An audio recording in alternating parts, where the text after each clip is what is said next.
Okay. Okay, we're all set. We're going to get started now. We had to get the camera set up for the live stream. Welcome. This public hearing is now open. It is 10:10 a.m. I'm Robin Finnerty from the County of Monroe Industrial Development Agency, and I have been designated by the agency to be the hearing officer to conduct this public hearing. We are here to hold the public hearing on the Horseshoe Solar Energy LLC project. The transcript of this hearing will be reviewed and considered by the agency in determination of this project. Notice of this hearing appeared in the Daily Record on Monday, September 11th, 2023.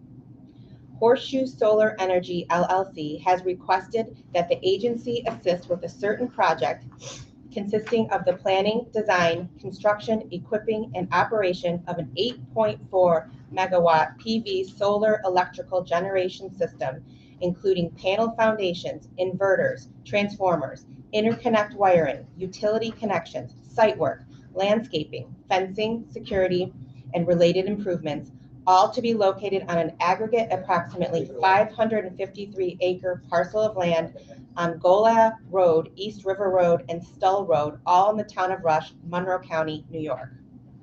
The proposed financial assistance contemplated by the agency includes New York State and local sales and use tax exemption benefits, partial mortgage recording tax exemption benefits, and a partial real property tax abatement. All those in attendance are required to register by signing the sign-in sheet. You will not be permitted to speak unless you have registered. If you have a written comment to submit for the record, you may do so.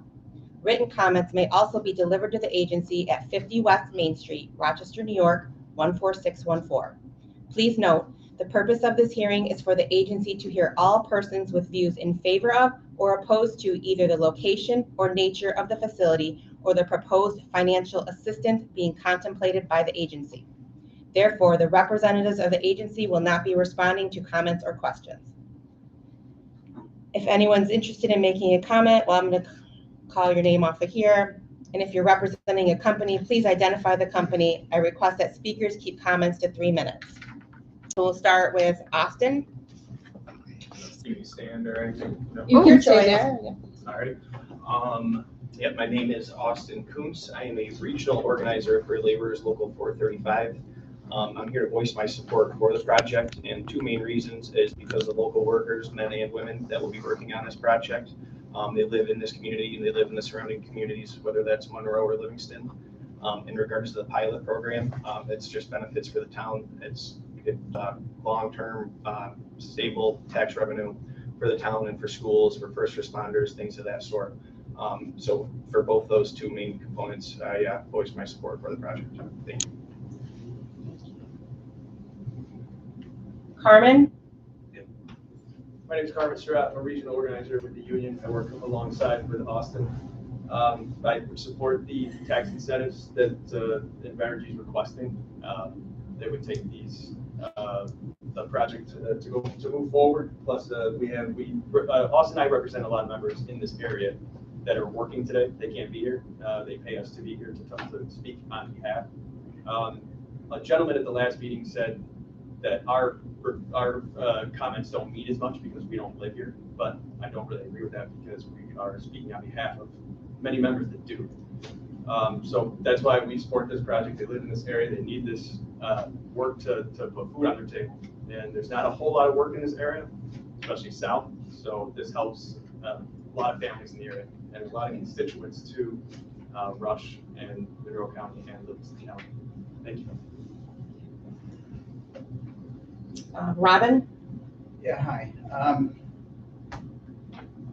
Robin Rapport. I'm a resident of Rush, and basically, FEMA's mission statement says the goals include protecting and promoting the health of Monroe County residents. The extensive paperwork done by Horseshoe Solar and associated contractors did not investigate the effect of their building a solar array of approximately 2,600 acres, including the 500 that you're talking about here, and its effect on the watershed that feeds all of the county down south of the location of 251, basically, and Livingston County. The danger is contamination and stopping of water resources from the construction of 40 to 80,000 steel piers, which will pierce the surface of the ground and change the way the water runs. Now, what is Comida's responsibility to assure protection and health of the Monroe County residents? You can't answer, but I gave a proposal. A document was mailed to the Comida address, and it would be nice if somebody from that agency looked at it. Thank you.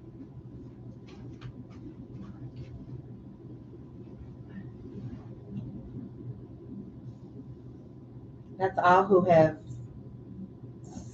signed up to speak. I'm sorry, I should have checked. Oh, okay. I'm sorry. What's your name? Janet Glocker. Got it. Go ahead.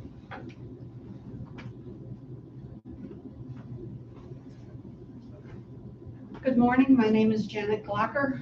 I am the chair of Residents United to Save Our Hometown. We are a group that supports renewable energy but opposes this installation. I first want to thank the Town Board of Rush for holding a public hearing. I thank Comida for all the hard work that goes into the first renewable energy installation in Monroe County. Sorting out the facts is laborious, and I know it has been a difficult job. Presumably, you balance the costs and benefits of such an installation when you make your decision. The benefits you might have considered are the employment that creates income for residents who will spend dollars on taxes, groceries, etc., that causes the multiplier effect in the local economy. Please note that after this installation is built, there will be 0 full-time jobs, even though the initial plan noted that there would be 3 full-time jobs. The plan that was agreed upon says no full-time jobs after the installation is created. Another benefit is the cleaner form of energy going forward, solar rather than fossil fuel. Please note that the stated 8.4 megawatts produced in Rush is a significant overstatement. Actually, given our latitude and cloud cover, the actual energy going forward will be 15 to 20% of that 8.4 megawatts. Therefore, it will be 1.2 to 1.7 megawatts going forward. I emphasize going forward because calculations about solar benefits rarely include the energy costs leading up to the installation. For example, the United States ships coal to China. China burns the coal to create energy. They use the energy to create solar panels.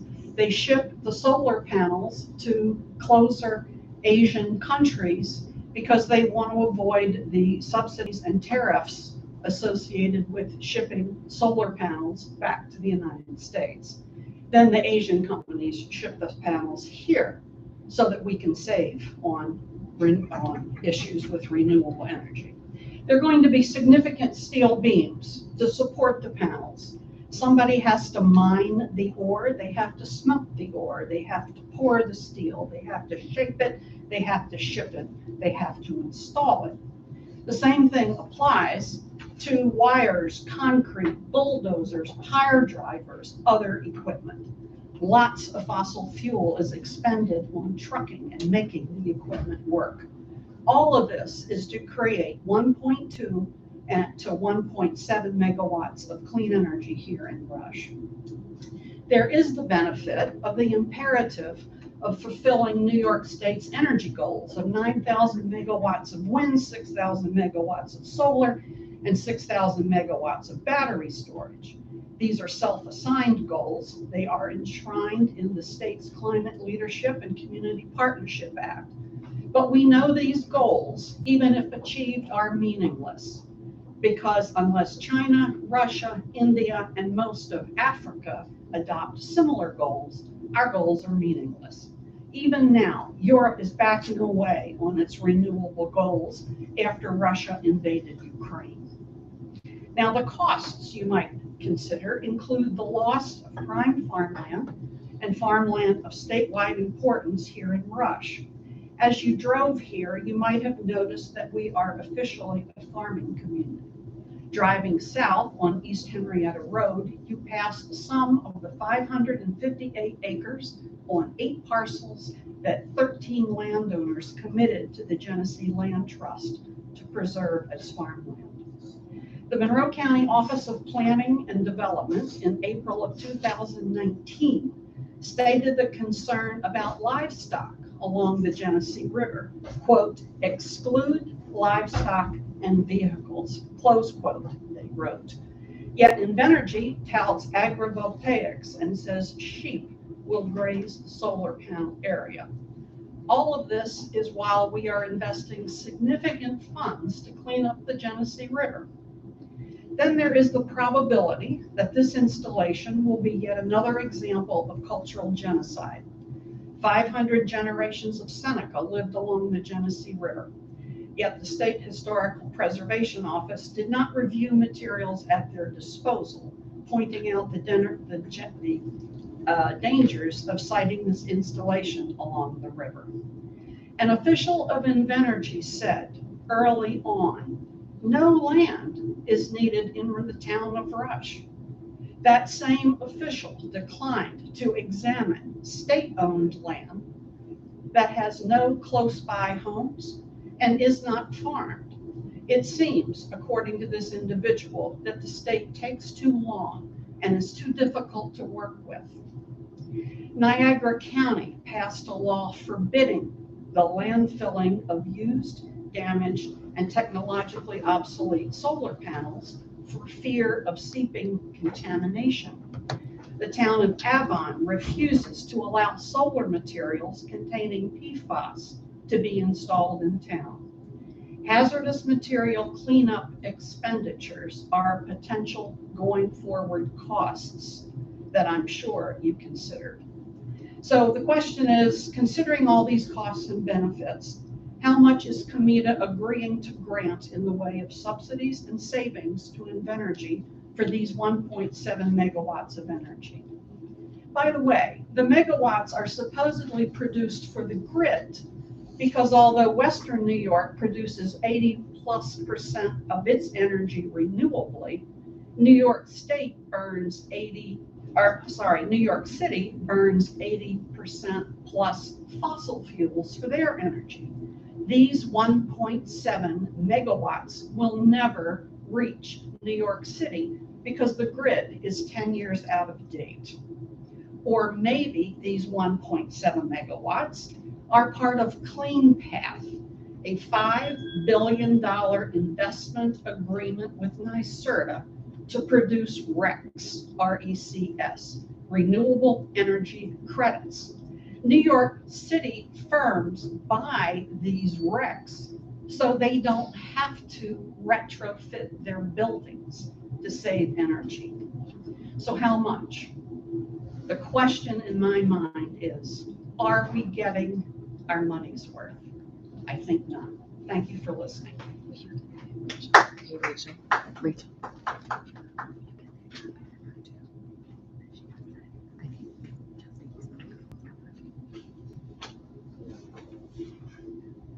Did anyone else want to make a comment? Well, I guess Can we my just name- have, did you, I think I grabbed it before you were able to find it. We'll get you on the way. All right, sure. Carol Stevenson, I live across the road from Gola where this installation will be. I'm adamantly opposed to Invern Energy coming and building on agricultural and residential land. Put it on industrial land.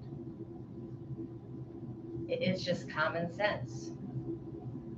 And I appreciate the jobs. And just do the jobs on industrial land. And it will be a win-win situation. Thanks.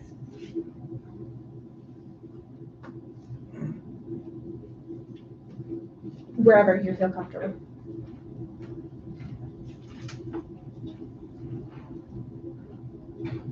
Jack Moore, 736 Rush Castle Road, Rush. I'm one of the family members of one of the landowners that this installation is going to be put on. We have a 191 acre farm, of which we had contracted 83 acres of solar. I'm in full support of it. It will enable my brother's children and my children to continue to own our land base. It will help offset some of the fixed costs to keep our land, i.e. property taxes. That way we can keep the land in production. The other thing, in response to some of Janet's comments about prime agricultural land, myself, a farmer here in Rush, have been in discussions with Invenergy to see if we couldn't grow some type of crops between the installation. They're doing quite a bit of it in Europe, and we really haven't done much here in the United States. I know there's two professors at Cornell right now that are also interested in that project, and we would like Invenergy to see if we couldn't be part of a pilot project here, especially on the Class 1A soils that are all in the town of Caledonia. I think we could figure out how we could keep that land in production, and when it finally, the solar arrays go away, that the cropland itself would be improved through proper cultivation. Thank you.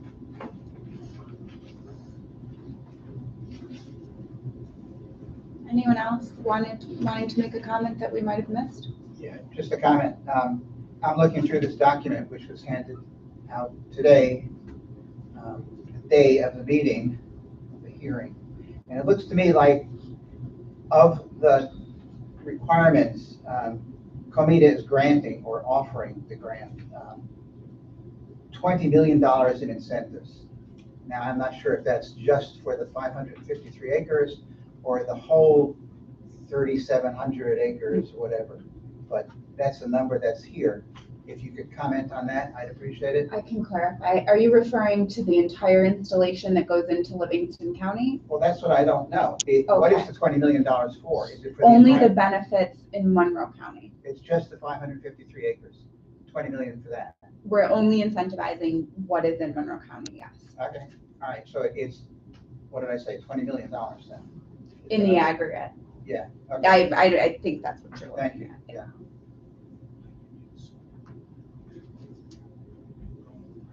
Anything else?